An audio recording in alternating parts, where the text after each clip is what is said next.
आदिवासी एकता परिषद द्वारा आयोजित 32वां आदिवासी एकता सांस्कृतिक महासम्मेलन में यहाँ उपस्थित सभी वडीलगण, युवा साथी, माताएं, बहनें, सभी को मेरा उल गुलान, जय जोहार, आपकी जय, स्वकथा पितरों की जय, प्रकृति की जय और जय भील प्रदेश से।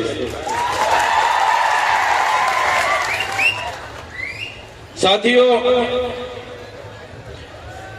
माना जाता है कि करीबन 60 लाख साल पहले मानव सभ्यता का अस्तित्व इस पृथ्वी पर हुआ।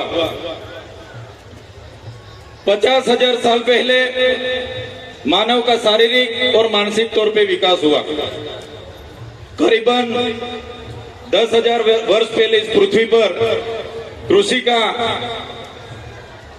का शुरुआत हुई।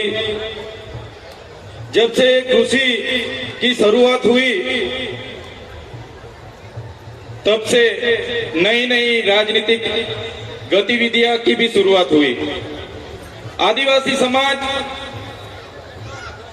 की जीवन खूब सरल और संवेदनशील था। साथ ही प्रकृति पूजक और प्रकृति मूल्यों पे चलने वाला था। सहकारिता पर टिका हुआ था। खुद आदिवासी समाज स्वायत्त था, स्वतंत्रता और स्वावलंबन था।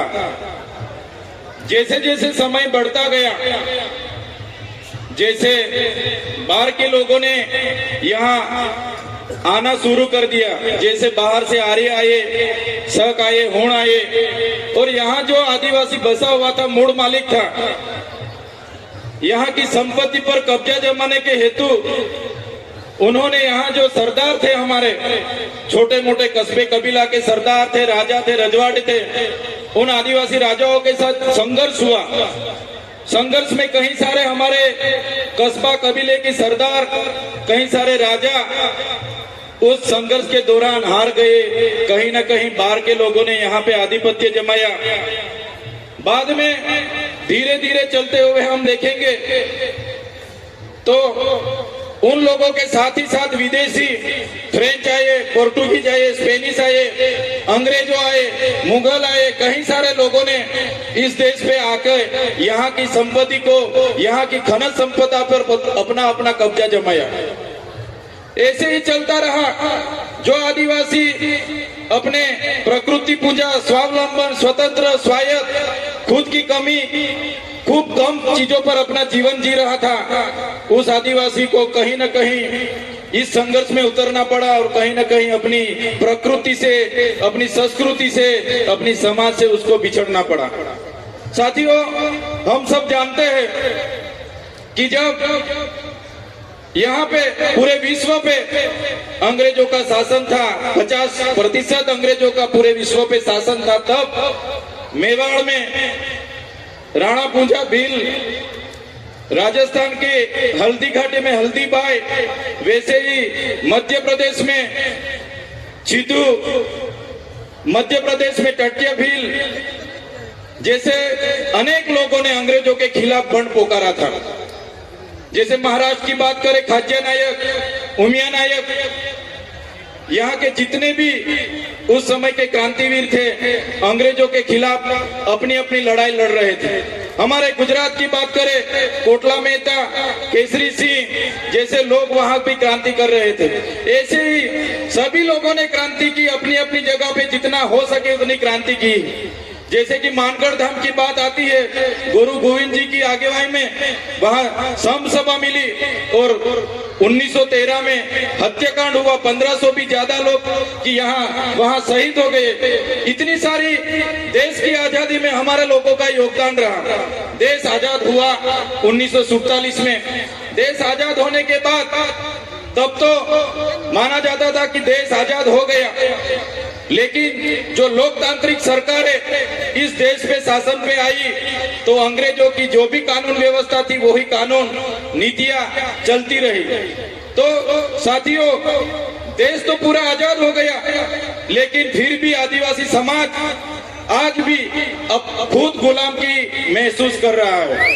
आप और हम सब जानते हैं, कई सारी पार्टियां बनी, कई सारे धर्म संप्रदाय आए, कई सारे संगठन बने, लेकिन अपनी अपनी संख्या बढ़ाने के अलावा किसी ने भी कुछ नहीं किया।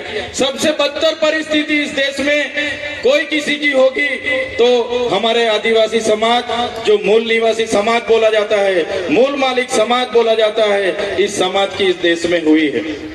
साथियों, जब इस देश में विकास की बात आई, जब इस देश में बड़े बड़े बांध बनने लगे, खोदान होने लगे, बड़े बड़े कारखाने बनने लगे, रोड बनने लगे, नहरें बनने लगी, रेलवे बनने लगा, सरकारी आवास बनने लगे, तो सबसे ज्यादा किसी को विस्थापित किया होगा तो भारत देश में आदिवासियों को विस्थापित किया है।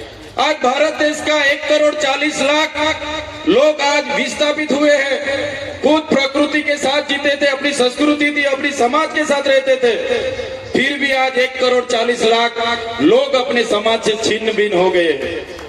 आज मूल मालिक की परिस्थिति कैसी हो गई है? आज मूल मालिक को मजदूर बना दिया गया है।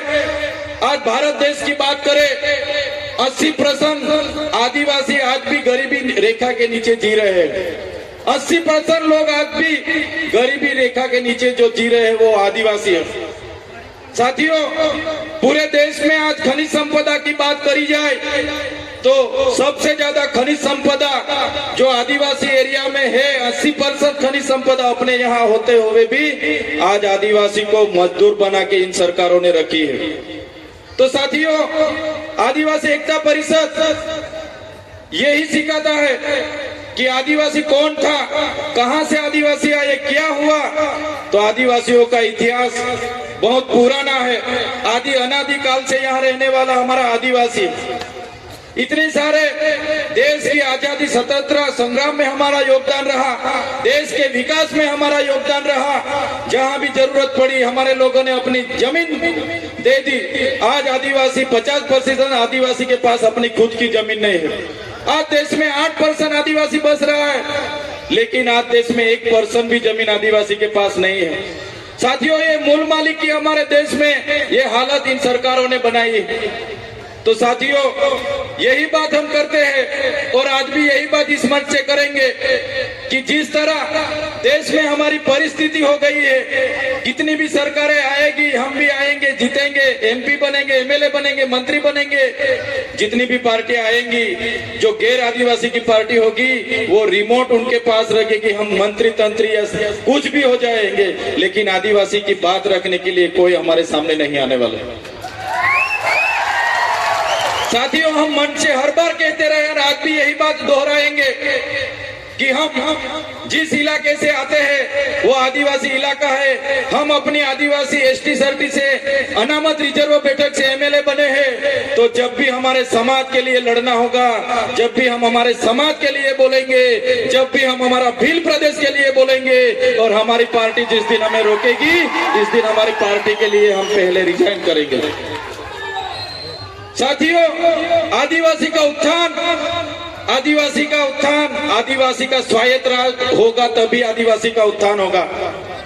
आज आदिवासी एमएलए एमपी बने हैं, लेकिन जो मेन पोस्टिंग है, सीएम है, वो आदिवासी नहीं है। ट्राइबल एडवाइजरी की कमेटी आदिवासी के नहीं है, यहाँ के अधिकारी एनजीओ हमारे आदिवासी के नहीं है, इसलिए आज आदिवासी के बारे में कोई सोच नहीं रहा है। साथियों, आजादी के 78 साल हो गए। आज सरकार अमृत काल मना रही है, अमृत महोत्सव मना रही है। आज सरकार कह रही है कि विकास हो गया, विकास हो गया, विकास हो गया। ऊंची ऊंची प्रतिमा बना देने से, बड़े बड़े बिल्डिंग बना देने से, बड़े बड़े बांध बना देने से, अच्छे अच्छे रोड बना देने से आदिवासियों का विकास नहीं होगा। आदिवासियों का विकास तब होगा जब आदिवासियों का स्वशासन आएगा, जड़ जंगल जमीन और खनिज संपदा पर आदिवासियों का अधिकार होगा, अनुसूची 5 लागू होगी, पैसा 1 लागू होगा, सीएम आदिवासी होगा, ट्राइबल एडवाइजरी कमेटी का आदिवासी होगा, तब आदिवासी का विकास होगा। आजादी के 78 वर्ष के बाद भी आज हम लोग हमारे एरिया में टीचर के लिए आंदोलन कर रहे हैं, सड़क के लिए आंदोलन कर रहे हैं, डॉक्टर के लिए आंदोलन कर रहे हैं, रोड रास्ते के लिए आंदोलन कर रहे हैं, पीने का पानी के लिए आंदोलन कर रहे हैं। तो कब तक आंदोलन करते रहेंगे, कब तक धरना देते रहेंगे, कब तक लड़ेंगे, जीतेंगे, जिंदाबाद मुर्दाबाद करते रहेंगे। साथियों, अभी किसी भी तरह की जिंदाबाद मुर्दाबाद करने के लिए हम तैयार नहीं है। अगर सरकार हमारा विकास करना नहीं चाहती, आने वाले दिनों में हम भील प्रदेश बना के रहेंगे। जो हमारा भील प्रदेश था, जो हमारा भील प्रदेश था, आजादी के बाद उस भील प्रदेश को महाराष्ट्र, मध्य प्रदेश, राजस्थान और गुजरात में बांट दिया है। आज भी हम लोग बॉर्डर लेस होके हमारा रोटी बेटी का व्यवहार आज भी चल रहा है। हमारी पूजा विधि, जन्म विधि, मरण विधि आज भी सेम है। आज भी हम लोग, हमारी बोली भाषा, हमारा पहरवेश, हमारा नाच गान आज भी हम सब चारों राज्यों में है। साथियों, ऐसे लड़ने का अभी टाइम नहीं है। सरकार को हम बोलना चाहते हैं, सरकार ऐसे ही करेगी। विकास के नाम पे हमको छिन्न भिन्न कर रही है, हमको बांट रही है, धर्म संप्रदाय के नाम पर बांट रही है। तो साथियों, ज्यादा टाइम नहीं लूंगा मैं, लेकिन जरूर इतना बोलूंगा सरकार को कि जिस तरह तेलुगु लोगों को तेलंगाना मिला, तमिल लोगों को तमिलनाडु मिला, मराठाओं को महाराष्ट्र मिला, गुजरातियों को गुजरात मिला, पंजाबियों को पंजाब मिला, नागा लोगों को नागालैंड मिला, झारखंडियों को झारखंड मिला, इसी तरह आने वाले दिनों में हमारे आदिवासियों को भील प्रदेश चाहिए। देश का 29वां राज्य हमको भील प्रदेश चाहिए। भील प्रदेश हम बना के रहेंगे, ये हमारा अधिकार है। संविधान ने हमको अधिकार दिया है। भाषा की तौर पे, जाति की तौर पे हमको भील प्रदेश मिलना चाहिए। मेरे तमाम वडील बुजुर्ग, मेरे युवा साथी, मेरी माता बहनों को भी अपील करता हूँ इस मंच से, आने वाले दिनों में जो आदिवासियों का विकास करना होगा तो स्वतंत्र राज्य चाहिए, और स्वतंत्र राज्य यही होगा, भील प्रदेश बनेगा तभी हमारा राज्य आएगा। धन्यवाद। जय जोहार, जय आदिवासी, जय भील प्रदेश। जोरदार तालियां विधायक महोदय के लिए।